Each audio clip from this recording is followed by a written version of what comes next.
Hello, can you be my boyfriend? Oh no, I am not your boyfriend. आजकल इस दुनिया में कौन सच्ची मोहब्बत करती है? दिल लगाना दिल तोड़ देना, ये तो लड़कियों की फितरत होती है।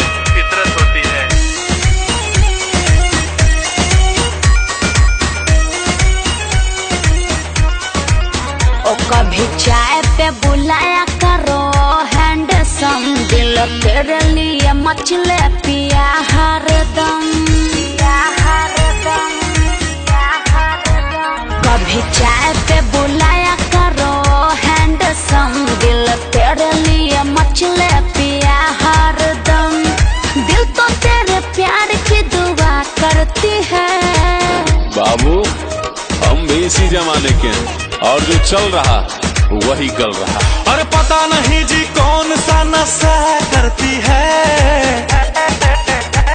ओ पता नहीं जी कौन सा नशा करती है। लड़कियां हर एक से वफा करती है, ओ पता नहीं जी कौन सा नशा करती है। लड़कियां हर एक से वफा करती है। SS Never Mixing High Tech। मेरा जान मेरा सोना मेरा बाबू कह के आती है, गोरे काले का भेद नहीं सब जगह ये दिल लगाती है। पहले ATM फिर कैश फिर पेटीएम ये करवाती है, खत्म हो जाए पैसा तो फिर भाग चली जाती है। ऐसा नहीं है बाबू, सुनो ना, हर लड़की एक जैसी नहीं होती। लैला को देखो जो मजनू के पीछे रात भर सोले में जलती रही। जूली भी इसी जमाने की थी जो गैरों के संग में मचलती रही।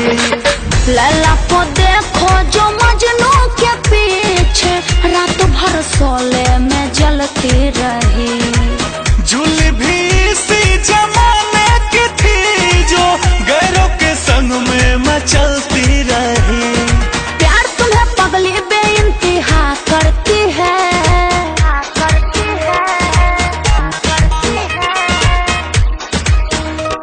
और पता नहीं जी कौन सा नशा करती है,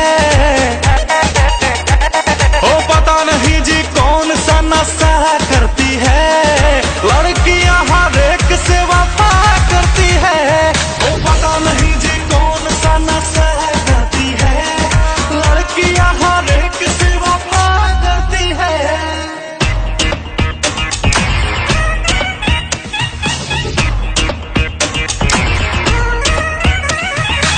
SS Never Mixing High Tech।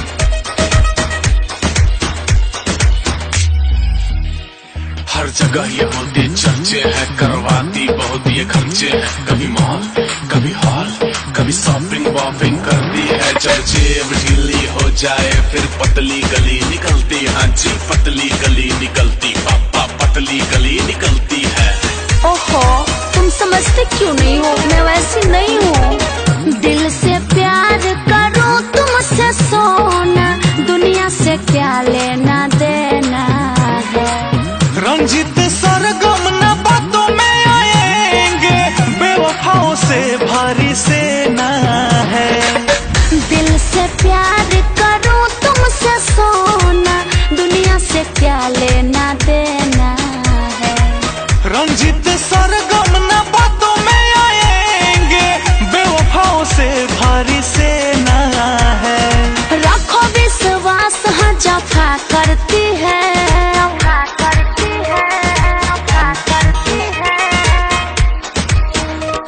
और पता नहीं जी कौन सा नशा करती है, ओ पता नहीं जी कौन सा नशा करती है।